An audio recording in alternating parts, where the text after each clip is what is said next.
Confucius Teachings on Building a Happy Life. 25.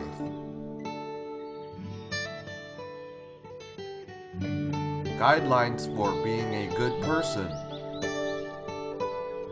A foundation for Mahayana Buddhism practice.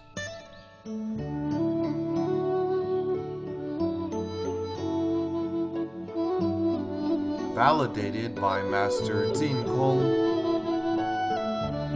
Speaker, Teacher Tsai Lixu.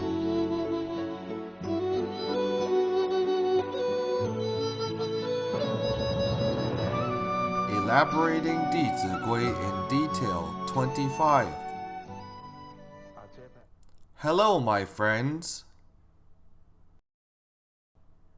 Many friends ask me, Teacher Tsai, do you feel tired? These past few months, many teachers who have followed me to various places as I give lectures have seen that the more I lecture, the more energetic I am. A lot of worries are therefore unnecessary. I also told these friends that people aren't afraid of physical fatigue, but of mental fatigue. If we feel tired physically, we'll feel revived again after getting a 7-hour rest. When we know that a lot of things are imperative and ought to be done, yet we are unable to do them, this kind of mental fatigue will cause us stress and torment. When we can put in our best effort to do important matters, we actually feel very comforted. I remember reading an article by Mencius in high school that states, "When heaven is about to place a great responsibility on a man, it always first frustrates his spirit and will, exhausts his muscles and bones, exposes him to starvation and poverty, harasses him with troubles and setbacks, so as to stimulate his spirit, toughen his nature, and enhance his abilities." What did I gain from this article back then?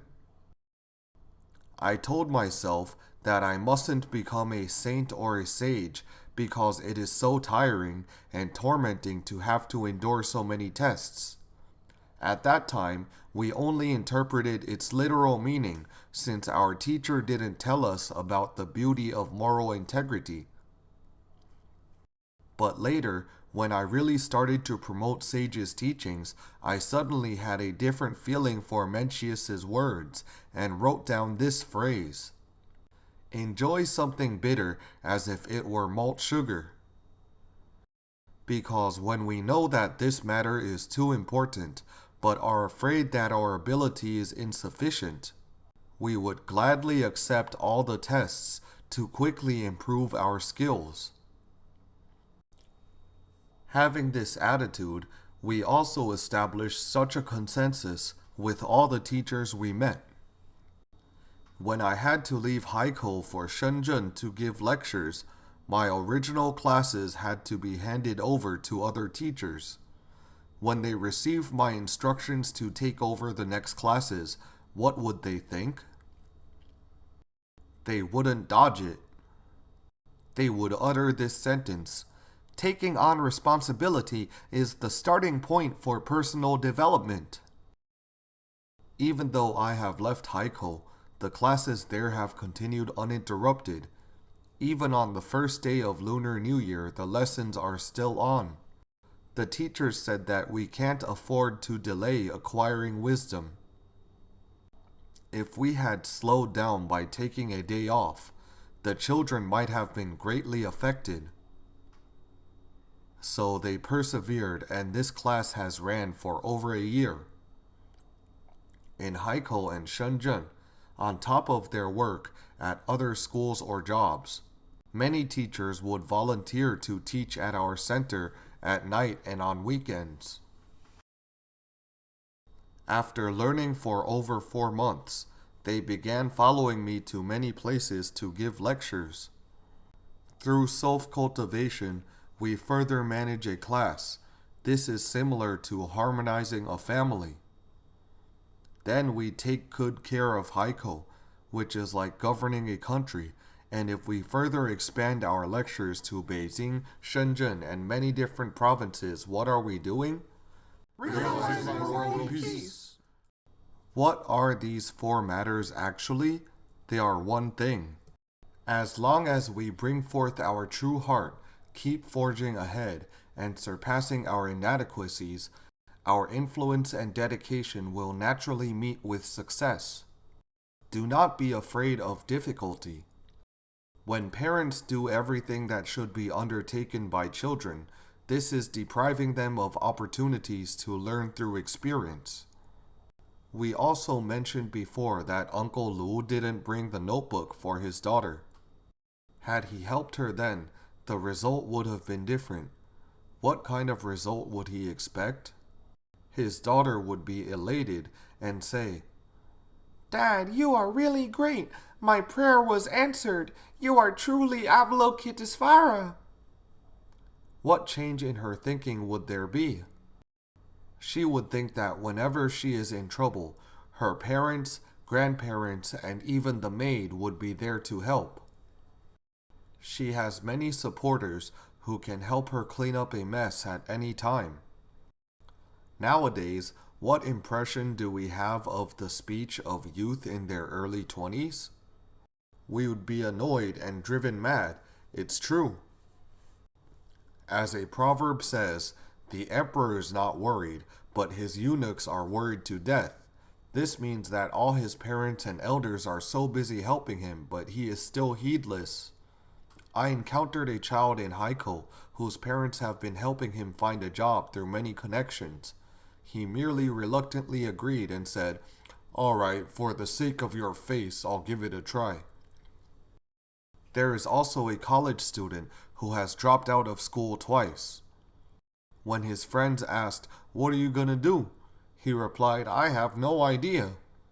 You see, he was almost 20 years old, yet he had no sense of responsibility for himself. This is a result. What is the cause? He seldom takes full responsibility for what he has done. When we help a child clean up his mistakes, he would think that in the future someone will always be there to help him. When he gets married in the future, you have to help him raise money. When he buys a house, you must also help him raise the funds.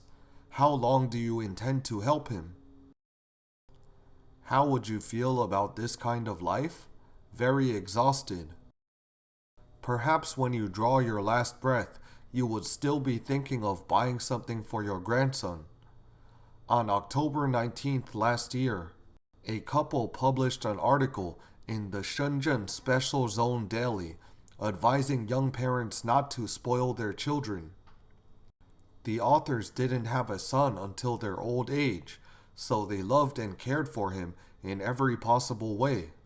When their son attended kindergarten, the teacher advised them to pay attention to their child's bad behavior. The parents even helped him explain and cover his mistakes.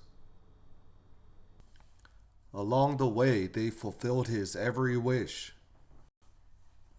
After he graduated from college and got a girlfriend, the girl requested that his parents move out before she agreed to marry him.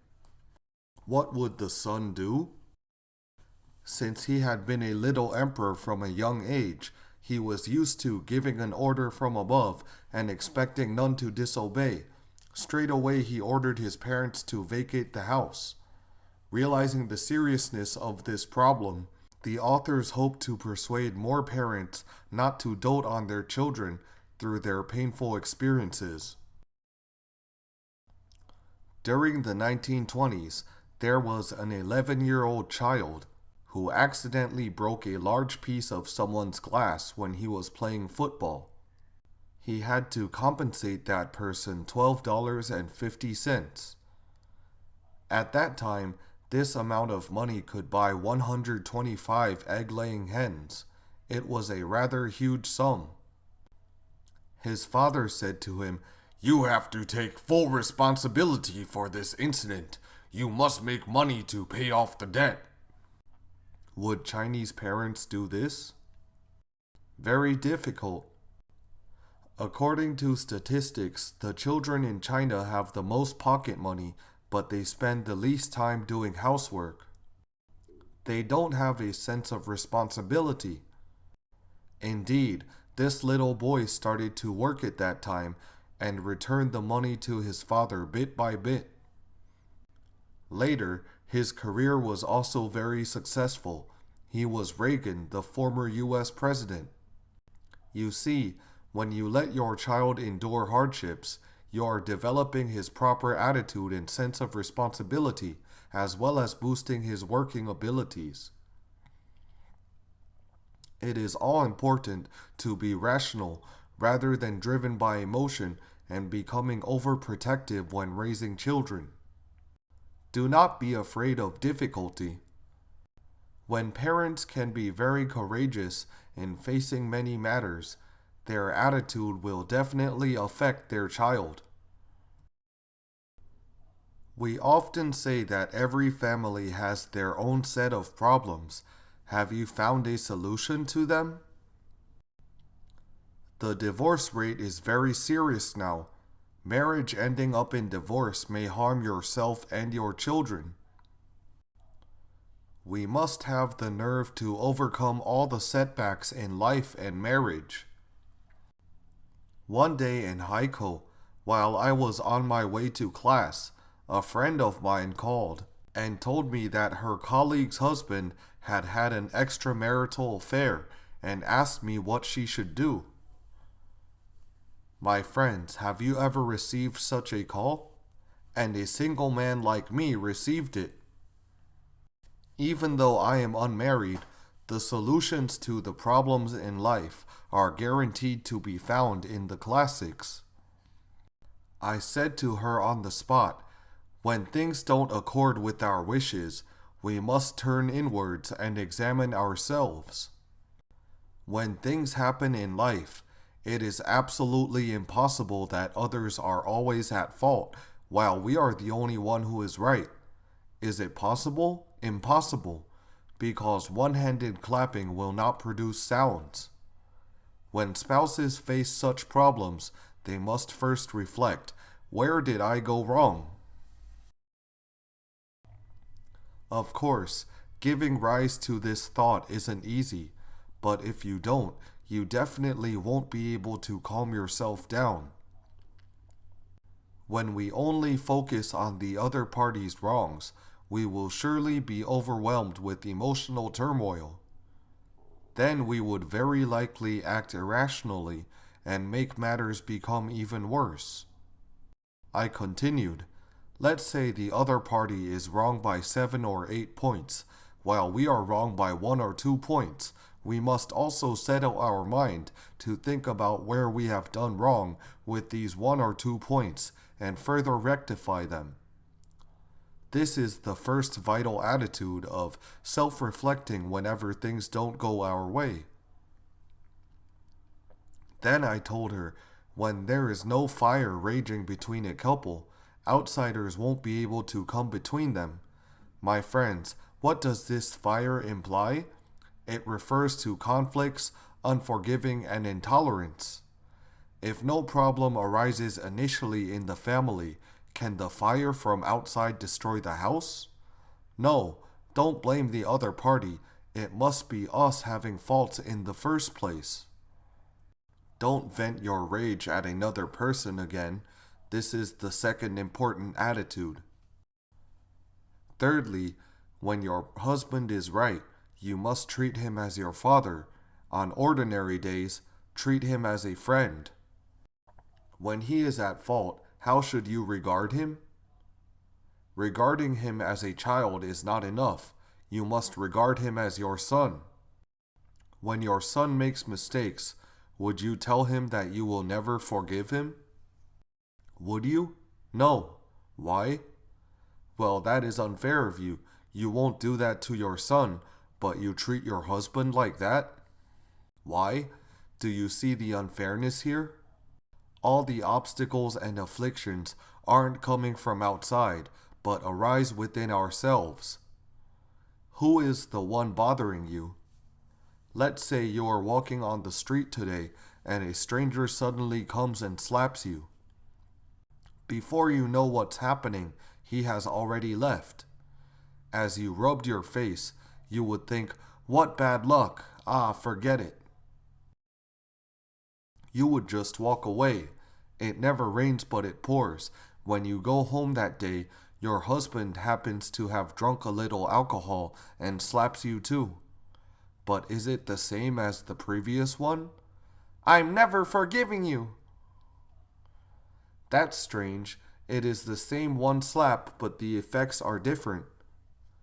Who brought you the misery? Suffering is self-inflicted. As we are not forgiving enough and don't put ourselves in others' position, we use likes and dislikes to solve problems. We would accept everything that we favor and reject those things that we aren't happy with. We cause a lot of obstacles and troubles for ourselves. Many people say, "He's already so grown up, yet he doesn't even understand this principle of self-conduct." In which area has he grown up?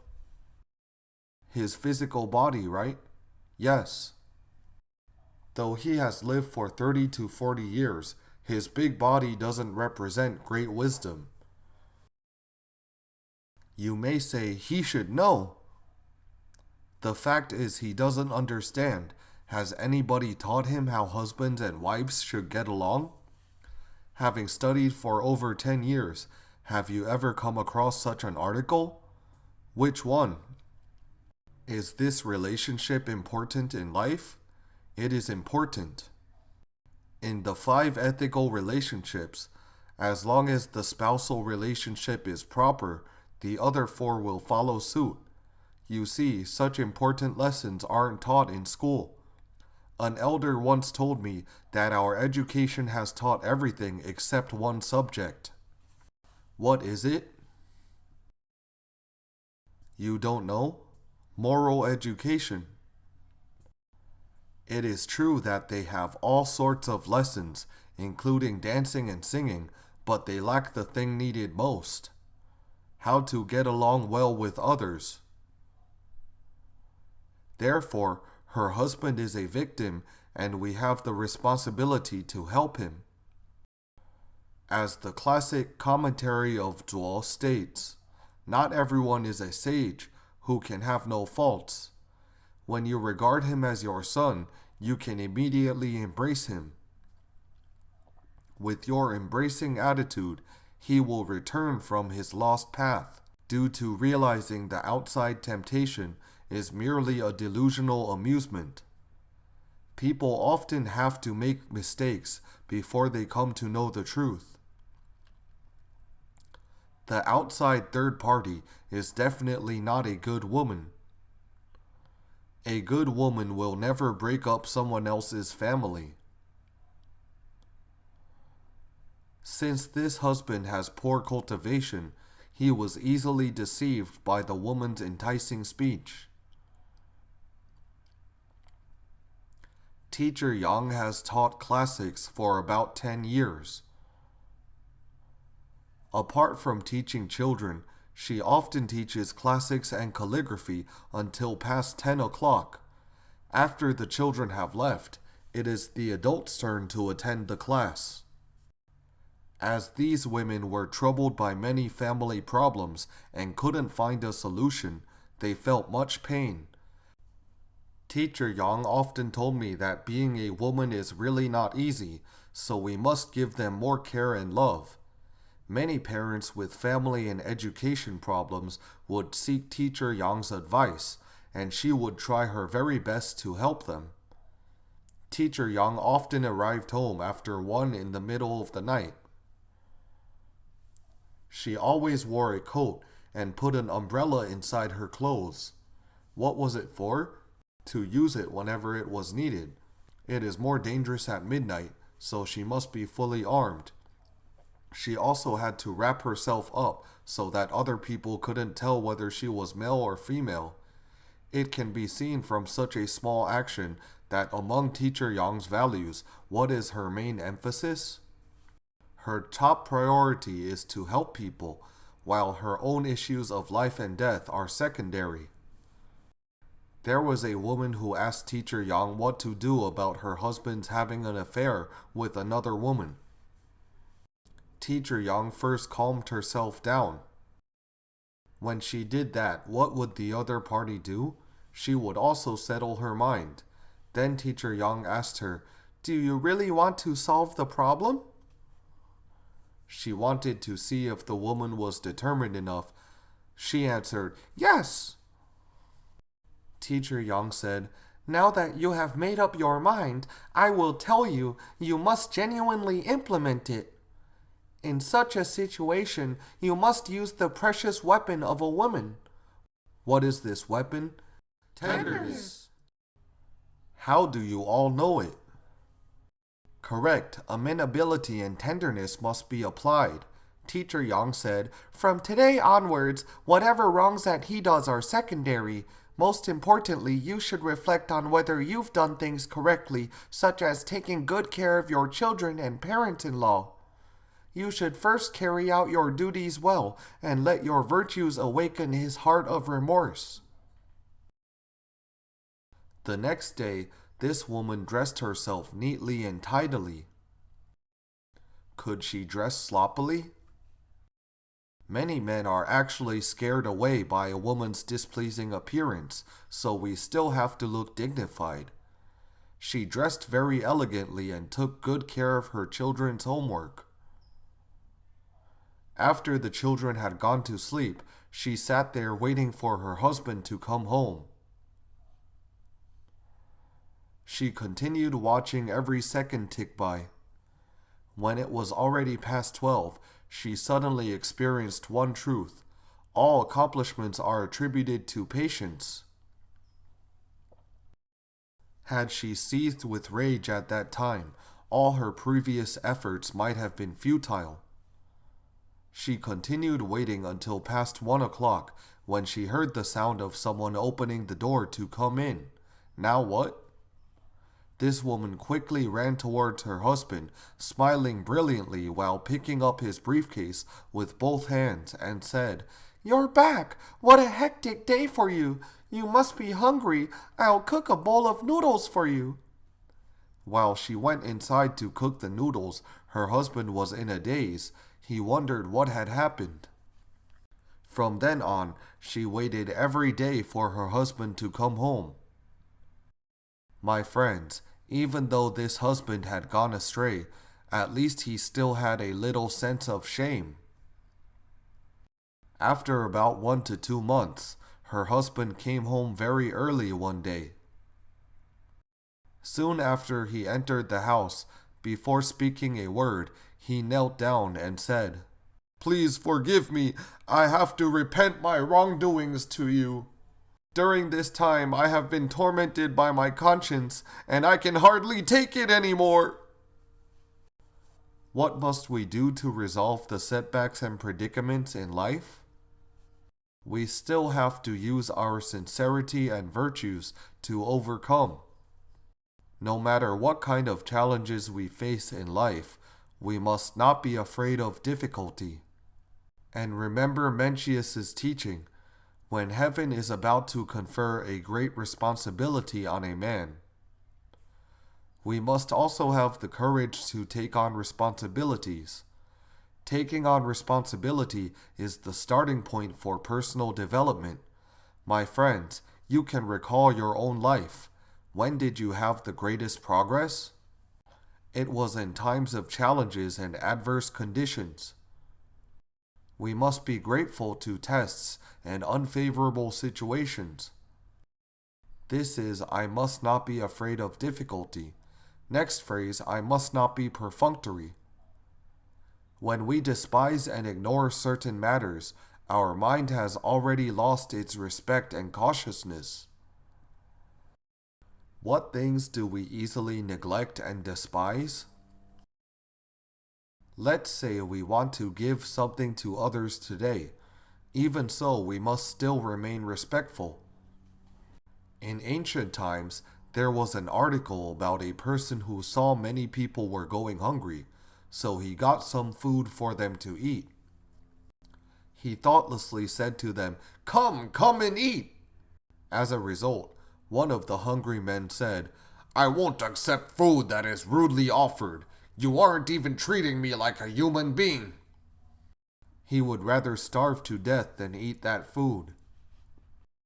Our attitude will affect others' feelings. So today, even if we give donations and do charity, we mustn't forget to uphold respect and cautiousness. As a matter of fact, the other party is allowing us to cultivate fields of blessings and accumulate hidden merits. We should be thankful to them. It's like my having given over 100 lectures in haiku. Some elderly women were already in their 70s and still often came to listen to my talks. Since they only spoke Hainanese, I had no idea if they could really understand my speech. But strangely, I saw them sitting there, often responding with smiles. Many people think that our talks will benefit these people. I said to all the teachers, we have to be grateful to everyone in the audience because they are helping us succeed. Likewise, you all look very kind and compassionate. If you were to show an unfriendly look, I might not have the courage to go on talking. Since so many people are giving us the opportunity, we can continue to grow. The speakers must always be grateful and humble. In this way, even if we are practicing giving, we would not forget to guard our mind well. Otherwise, when we are disrespectful and arrogant, the Tao we have been cultivating will be ruined. In terms of giving food and even belongings, let's say we want to donate clothes to someone. Can we just give them some dirty clothes? We must be sincere when giving things to others. Before giving away the clothes, what should we do? Wash them clean. I remember when I intended to give my car to a friend, my father reminded me that we must make others happy when they receive our gift. But most of us would ignore this point, thinking that the other party should be contented when we give them things, right? Due to this neglectful and discourteous attitude, even though your original intention was good, oftentimes the gift might have a lot of problems, causing the recipient to become uncomfortable. After listening to my father's instruction, I started to inspect my car and found that the clutch was no longer easy to operate because it has been used for over 10 years. I was only able to master the clutch after driving for several years. Despite my goodwill, he might have felt troubled had he found the clutch difficult to operate and needed to spend a huge sum of money to repair it. He was already having financial difficulties. We have to be considerate of others. Even if we are giving people things, we must also consider their feelings. After repairing it, I gave the car to him. 1 to 2 weeks later, he called me and said that the car was still in good running condition even though it was over 10 years old. Before long, this friend had a baby. With the baby around, what would happen if you rode a motorbike? Very dangerous. We have been friends for 20 years. It was he who introduced his girlfriend's teacher to me. You see, such a good affinity between people will bloom more wonderfully as long as we seriously manage and put effort into it. For instance, if a friend comes to be our house guest, we must not be perfunctory. We must first think of what daily necessities he may need if he comes over. Even if he does bring his own things, we must also prepare a set for him. People tend to be forgetful.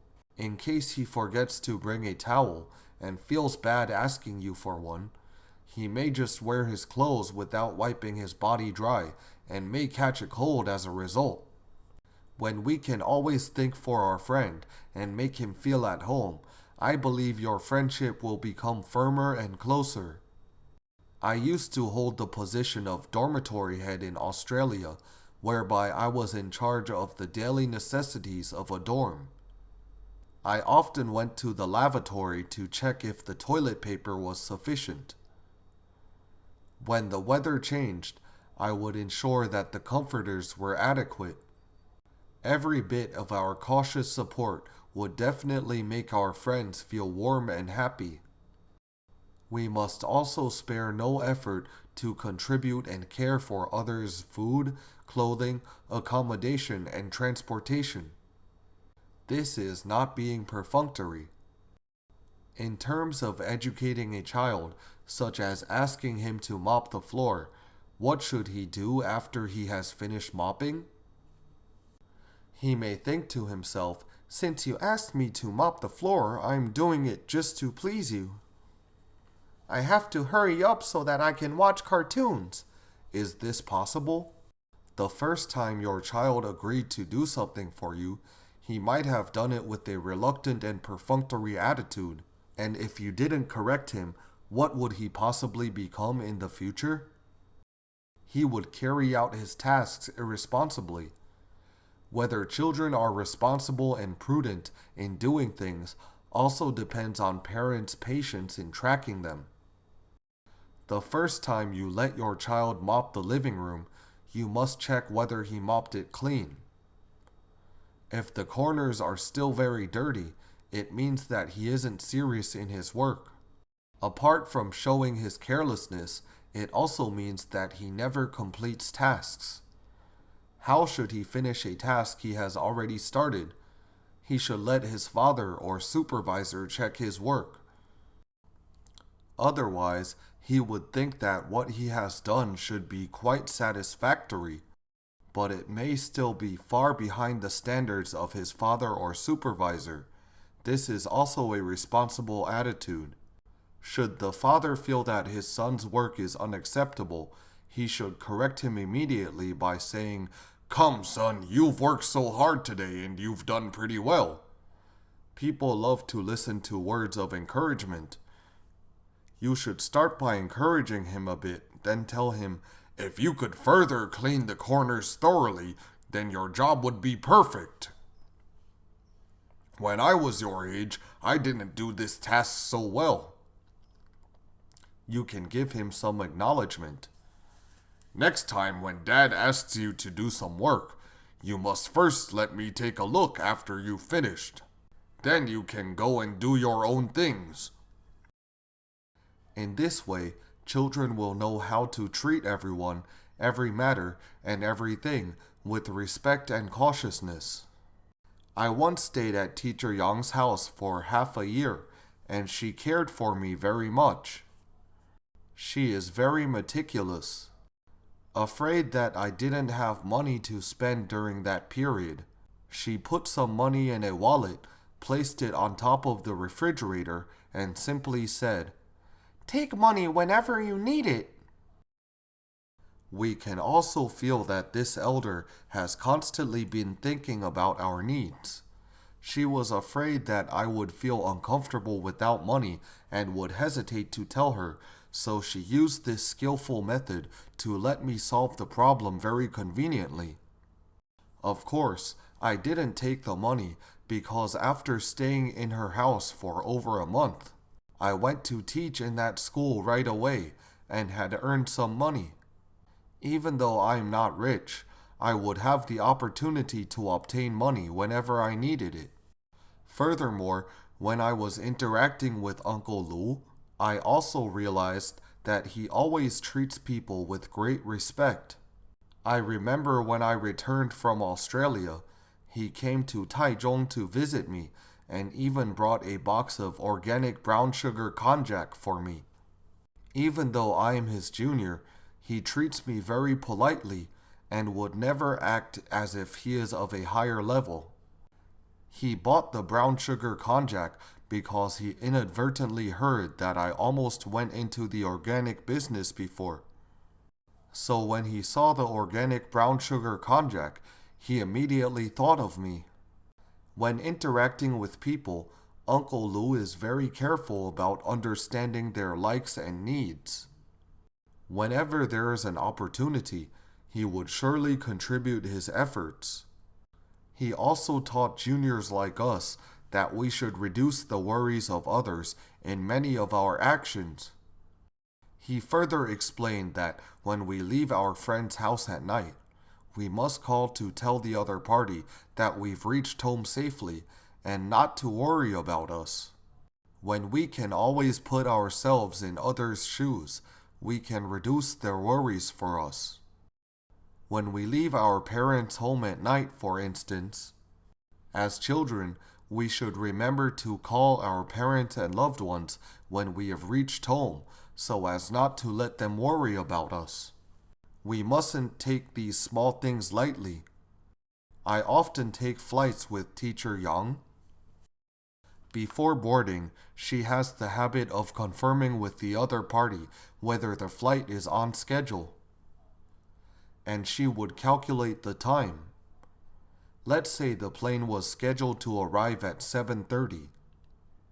She would give an allowance of 20 or 40 minutes, longer for an international flight and shorter for a domestic flight. She would tell the other party to come and pick her up at 7:50 with a 20-minute gap so that people wouldn't have to wait too long. When we are thoughtful of others, they would be considerate of us too. So don't be perfunctory.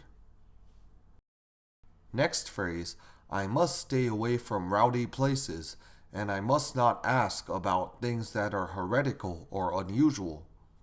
Rowdy places refers to places which are more complicated and extravagant. Our children should not go to those places. Why do children want to go to these places? Why?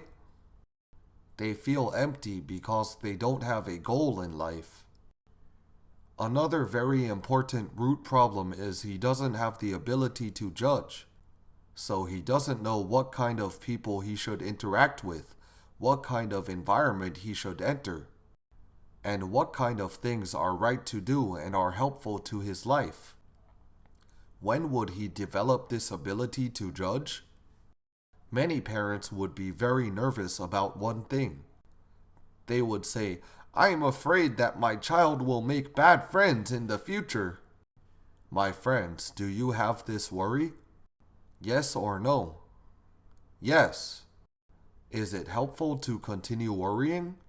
No. We must think of ways to help children establish the ability to assess. I once saw a report of a child who had committed a very serious crime, and the police station called to inform his mother. When she received the call, she said, It's absolutely impossible that the criminal is my son. He wouldn't do such a thing. Later, before she entered the police station, she was still telling herself that it must be someone with the same first and last name as her son. When she opened the door, she saw her son sitting there recording his statement. She denied any responsibility, blaming his son's friends for corrupting him. Is it right for her to say so? The saints and sages teach us, when things don't accord with our wishes, we must turn inwards and introspect ourselves. If we don't have this reflective attitude, we won't know how many mistakes we have made in life, and such a life is really not worth living. I said to many friends that whether we will encounter good or bad friends depends very much on us. We shouldn't think and worry based on our afflicted mind. We should accord with rationality and the truth in facing matters. The Book of Changes states, birds of a feather flock together. It means that kind-hearted people would stay together, while evil people would attract immoral friends. In this respect, when our children are very virtuous and kind-hearted, they would naturally draw good friends to themselves.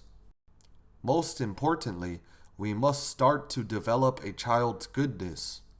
My sister started teaching her son to read Dizigui when he was just over 3 years old. She also explained the meaning to him. She brought him out to interact with other small children when he was 3 or 4 years old. When he saw other children hitting or calling others names, he would pull his mother's hand and say that these children shouldn't do that. Why did he judge so? After you have taught him Dizigui, for example, when you teach him that filial piety is a wholesome and proper deed, would he know what unwholesome is? Not being filial. When you teach him that loving siblings and respecting elders are virtuous acts, would he know what is wicked? Disrespectful and unloving towards siblings. When he knows that cautiousness is very important and accomplishing his own tasks is good, he would also know what is bad. When he knows that loving people is good, would he know what is evil? Right, so children can discern right from wrong. Then he would know how to make the right choices. When he always bears kind thoughts, how would he feel when he goes to a rowdy place? He would feel very uncomfortable. So now if you ask me to go to the dancing hall and stand for a minute, I would surely have difficulty breathing and a headache, as the magnetic vibration there is bad. When we associate with virtuous people, we will blend in with them over time. After you have received the saints' and sages' teachings, whatever you think and do will be wholesome. When put in an unwholesome environment, you will instantly feel very uncomfortable and will naturally avoid such places. Only when children can discern between right and wrong can they make wise choices. Do parents teach this now? When children are not taught to distinguish between good and bad, they will be corrupted at once when they encounter immoral friends in high school. Everything arises from causes and conditions. What causes a person to make bad friends? He can't differentiate between good and bad. What is the condition? It is the wicked friends appearing, which leads to bad results. People often pay attention to the condition, but overlook the real cause. In thousands of years of history, many sages had lived in chaotic times, but they were able to remain unaffected because they knew the principles of self-conduct very well. My friends, if you let your child firmly establish the foundation of discerning right from wrong, you can then sit back and relax in your middle and old age. We must plan our lives by thinking deeply and planning carefully. Alright, we'll stop here for today. Thank you, everyone. For MP3 and full transcripts, please visit mahayanapureland.org. No copyright. Welcome to Circulate.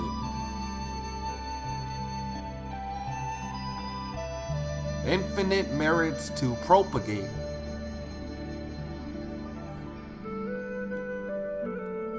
Filial to parents, respect to teachers. See you again.